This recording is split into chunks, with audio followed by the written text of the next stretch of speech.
తెలుగు రాష్ట్రాల్లో ప్రముఖ choreographer Johnny master case రోజురోజుకు తీవ్రతరమవుతోంది. తన దగ్గర పనిచేస్తున్న మహిళా కొరియోగ్రాఫర్పై ఆయన లైంగిక దాడి చేశారని ఫిర్యాదు అందడంతో జానీ మాస్టర్పై పోలీసులు కేసు నమోదు చేశారు. జానీ మాస్టర్ కేసుపై సినీ రాజకీయ ప్రముఖులు సైతం రియాక్ట్ అవుతున్నారు. జనసేన నేత నాగబాబు జానీ మాస్టర్కి అండగా నిలవగా, బీజేపీ ఎమ్మెల్యే రాజాసింగ్ జానీ మాస్టర్ను కఠినంగా శిక్షించాలని డిమాండ్ చేశారు. యాంకర్ అనసూయ బాధితురాలికి అండగా నిలిచారు.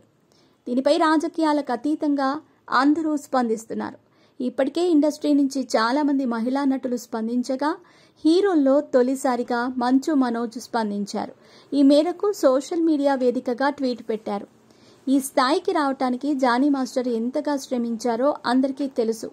ఆయనపై ఆరోపణలు రావటం చూస్తూ ఉంటే నా గుండె తరుక్కుపోతుంది. అసలు తప్పు ఎవరిది అనేది చట్టం నిర్ణయిస్తుంది.